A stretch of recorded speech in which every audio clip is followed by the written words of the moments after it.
Is painful sex getting you down? Is not knowing the reason why it's happening an even bigger concern for you? Well, you've clicked on the right video, and in this video, I intend to leave no stones unturned when it comes to addressing the reasons why women experience pain during sex. Hi ladies, I'm Dr. Kady. I'm a board certified family doctor.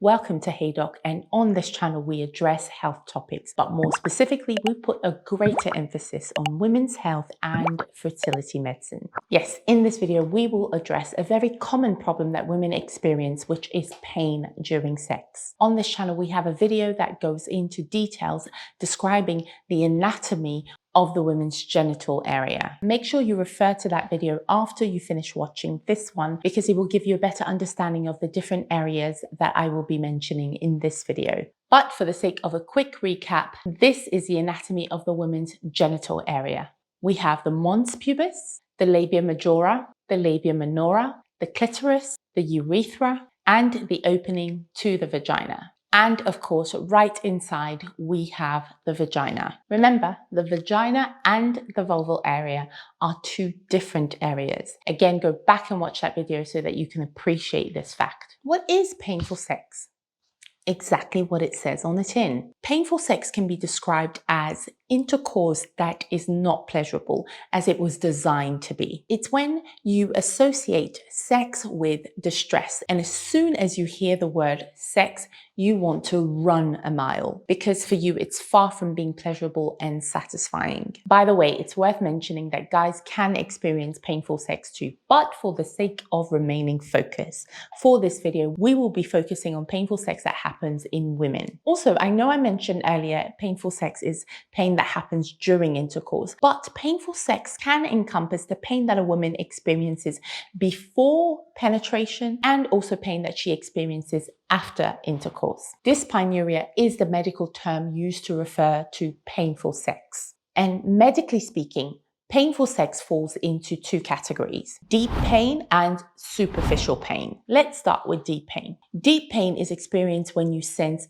pain deeply within your pelvic region or the lower abdominal area. Deep pain can be experienced at the insertion of the penis into the vagina or during the repeated thrust from the penis during intercourse. Deep pain, or deep dyspareunia as it is known medically, tends to only be experienced during intercourse. Women have described deep dyspareunia as a dull ache or a burning sensation that happens deeply within their pelvis as they're having sex. The second category of painful sex is superficial pain, or superficial dyspareunia. This pain tends to happen on the outside, around the vulval area and around the opening to the vagina, and tends to happen just as the penis is being inserted. Now that we're clear on what the two categories are, let's look at the cause of each. Let's start logically by addressing the causes of superficial dyspareunia. Were you aware that conditions like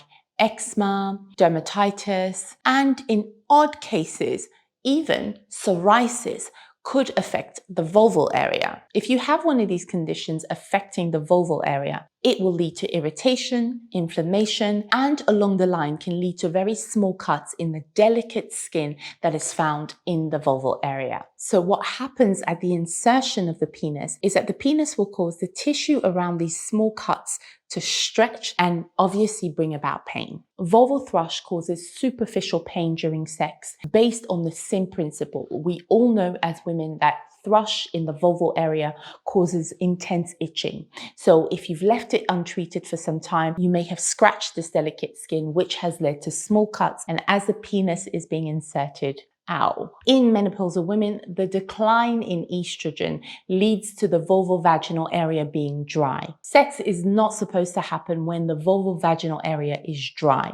When this area is dry, even the slightest friction will cause pain. There are other reasons why a woman might be dry in the vulvovaginal area. For example, if she's not sexually aroused, during periods of stress, the vulvovaginal area may dry up. And certain medications can cause a drying of the mucous membranes in the body, including in the vulvovaginal area. Just a brief touch on what these medications might be. They include drugs like antihistamines, antidepressants, and oral contraceptive pills. The next cause of superficial dyspareunia is trauma. For example, if sex was rough or if you've just given birth, particularly if you've had an episiotomy or you've torn or a forceps was used, and all of these cause trauma to your vulval and vaginal area, and you start having sex a little bit too soon, that will cause you pain. It's worth mentioning that we're not just referring to recent traumas that have happened to the vulvovaginal area. Traumas have happened in the past, and in some women, sadly, multiple traumas and tears that have happened in the vulval area, which with time have healed, but they leave behind scarring. And the scarring tissue can narrow the entry into the vagina. So we know that scars are made out of tough fibrous tissue, and this tissue doesn't stretch that much. Therefore, when this tissue is found around the vulval area, particularly at the entrance into the vagina, insertion of the penis becomes painful. Have you heard of vaginismus? Even I, as a doctor, I struggle with this medical term. No, not vaginitis. It's vaginismus or vaginismus.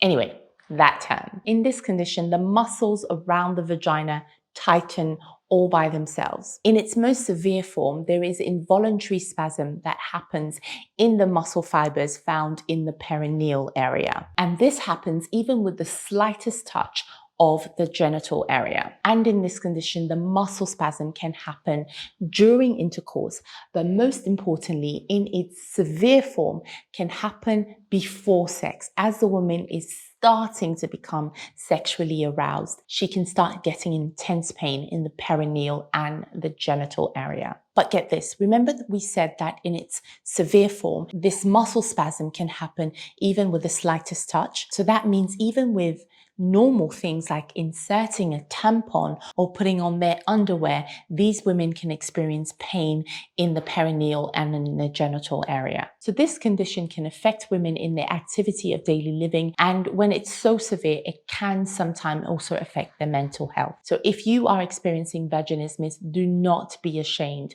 More women experience it than you think, so do reach out for help. Speak to your doctor. Then we have infection. Infection causes inflammation and swelling of the tissues that are affected. These infections include urinary tract infections, sexually transmitted infections. The most common sexually transmitted infection that causes superficial dyspareunia are genital herpes, trichomoniasis, and genital warts. You can also get infection of the Bartholin gland, leading to a condition known as an infected Bartholin cyst. This will be very painful. In fact, at its worst, a woman definitely will not be thinking about having sex.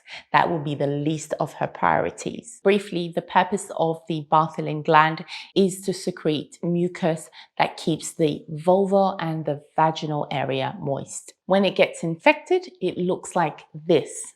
Patients experience intense pain when they have this condition. Following on from that, we have lichen sclerosis, which is a chronic condition that causes thinning and white patches to appear in the vulval area. This condition, as it relates to causes of painful sex, it's primarily seen in postmenopausal women. Swiftly moving on to causes of deep pain. Ladies, what we're going to do for this section of the causes of deep dyspareunia, we're going to divide them into gynecological causes, which essentially means any causes that has to do with women's health. Then we're going to consider non-gynecological causes, which will include medical causes. And finally, we're going to consider psychological causes of deep dyspareunia. Since this is a women's health video, let's start with the gynecological causes. The first is the very common endometriosis.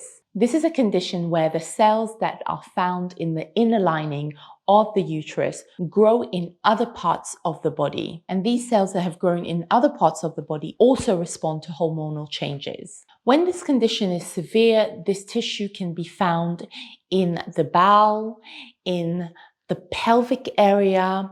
It can be found in the vagina. So imagine when this tissue is found in the vagina, or even when it's in the pelvic area itself, the thrust of the penis against this tissue triggers pain. Let's remember that during sex, the structures that are found in the pelvic area, that includes the uterus and sometimes the bladder and part of the bowel, move during sex. So if this tissue is located in those areas of the pelvis, sex will also cause the tissue to move in those areas. And that's why the woman will describe it as a deep-sighted, dull ache that she experiences in her pelvic area during sex. Adenomyosis. This is when the cells that line the uterus grow in the muscle bulk of the uterus itself. This muscle is called the myometrium. The muscle becomes inflamed, and remember, during sex, the uterus moves. As a result, the thrust from the penis exacerbates the inflammation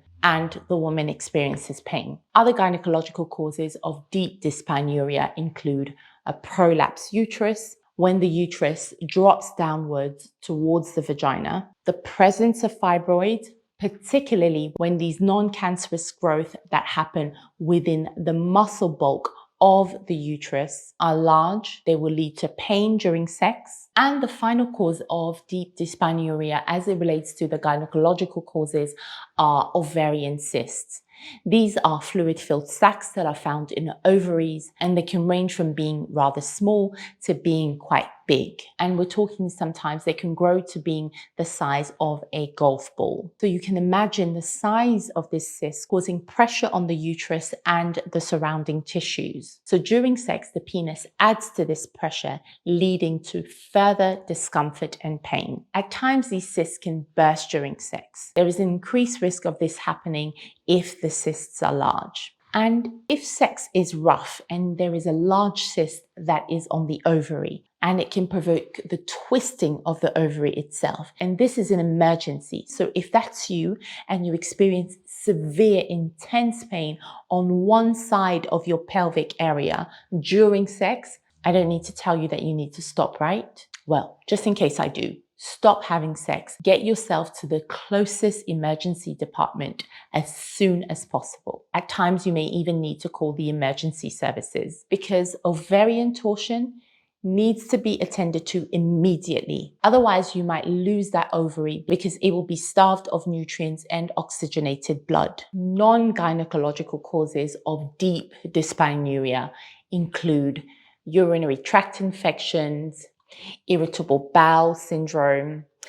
We also have sexually transmitted infections, especially chlamydia and gonorrhea. And these STDs are more likely to cause deep dyspareunia if they've been left untreated for a long period of time, in which case they lead to the condition known as pelvic inflammatory disease. And these women tend to experience deep pelvic pain during sex, but also when they're not having sex and doing their day-to-day activities, and experience pain in their pelvic area on a daily basis and during activities not related to sex at all. If you want to know more about pelvic inflammatory disease, which is a condition that results from chronic infection and inflammation of the pelvic organs, check out the other video that we have on this channel that looks at pelvic inflammatory disease and the complications that it can cause. Recent childbirth. The vagina and the uterus will still be in their fragile state and softer than usual after having given birth. So having sex too early will exacerbate the inflammation that already exists as a result of having given birth recently. And this, of course, I'm sure will trigger this question. So, doc, how long after giving birth can I resume sexual activity? What I will say is that we have to remember that sex is not just for procreation and just having babies. It's a gift from God that is purposed for pleasure and building intimacy. So you have to be in a place where you are emotionally and physically ready to dive back into it. So the right time will be however long it takes for you to be both emotionally and physically ready to have sex again, with the mindset that you are going into it to enjoy it and to build intimacy with your husband. But for those of you who are saying, Dr. Kady, give us a date, give us a time when it is appropriate for us to resume sexual activity after giving birth, I will say, as long as you're not dealing with postnatal depression, you are feeling well in yourself physically. The general pattern I have seen and observed in my patients is that 6 weeks after giving birth, most women will be ready to resume the bedroom activities. There's an ectopic pregnancy that has been growing in your fallopian tube. Remember, an ectopic pregnancy is a pregnancy that implants outside of the main uterine cavity, most commonly in the fallopian tube. So whilst you're having sex, if you experience this intense pain again on one side of your pelvic area, together with thinking, could this be a large ovarian cyst that is twisting and leading to ovarian torsion, like I previously mentioned, you also have to think, I better make sure this is not an ectopic pregnancy, especially if you're actively trying to get pregnant, or you may not be trying for a baby, but you are not using contraceptions and you've had other conditions that increase your risk of developing an ectopic pregnancy, like pelvic inflammatory disease or multiple sexually transmitted infections, previous surgeries, and radiation treatment to the pelvic area. These will cause scarring. And remember, we've said that scarring tissue is tough fibrous tissue that does not stretch. So sex will cause forceful pushing against this scarring tissue that will be deeply sited within the pelvic area. And because scarring tissue does not stretch easily, during sexual activity, the deep scar will be pulling against the nearby structures that are found in the pelvis. Last but definitely not least are the emotional and the mental health reasons for deep dyspareunia. If there is a situation of domestic violence, intercourse that happens during that scenario is and not lovemaking. If you are being violated and this has been going on for a long time and you are used to it, it is still considered as and violation because you have not given your consent. And it goes without saying, if you have not given your consent to a sexual activity, your vulvovaginal area will be tense and tight, and naturally you will experience pain. Other emotional and mental health causes of deep dyspareunia include friction and tension in a relationship. If you've had a very traumatic experience during childbirth, and that doesn't necessarily have to include having experienced any scarring or tearing in the pelvic area, the experience was so traumatic that you now associate anything that has to do with the insertion or exit of anything, whatever it might be, from your vagina with pain, or having a very tough time in the postnatal period. That will include depression, distress, finding it difficult to bond with your baby. These will all lead to your stress hormone being really high. In addition to you not being in the mentally right state to be able to have sex. But these high stress hormones, as I've mentioned before, will cause dryness in the vulvovaginal area. So sex will be painful. Under the circumstances of domestic violence, or when you are being enticed to have sexual intercourse when you have not given your consent, or you are being forced to consent to having sex, it's never okay. It doesn't matter if it's happened the once, or it's happened a few times, or it has happened so often that you are now used to it, but you still have never consented or associated intercourse with pleasure. It's never okay. And it's never too late to reach out for help. There's help in the form of counselors, psychiatrists, and especially if this has led to severe depression and other mental health conditions such as post-traumatic stress disorder. There are support groups of people who go through domestic violence or have experienced sexual violation in much the same way that you may have. And you can also confide in your doctor, who should be able to signpost you to where you can get help, how you can keep safe, and sometimes, ladies, The only way to deal with these situations is to reach out to law enforcement agents like the police. But your doctor, again, will be able to work with you whilst keeping things confidential whenever possible and whenever appropriate. That is all I have for you, beautiful ladies. I truly hope that this video has been informative and has empowered you to improve your sexual health. Remember, if you are struggling with depression, stress, anxiety, postnatal depression, or sadly you have had to endure and or going through a situation of domestic violence, there is plenty of help out there. Reach out, reach out. Also, this channel is called Hey Doc for a reason. I want to engage with you. I want you all to feel free to ask me questions. And so if that's you and you have any questions or you'd like anything clarified, do let me know and reach out to me in the comment section. I'll be more than happy to engage with you and answer your questions. Remember, if this video has been helpful, do not hesitate to share it with someone else. And remember to smash the like button and to subscribe. And as always, I look forward to seeing you in our next video. Take care, and you know how it is.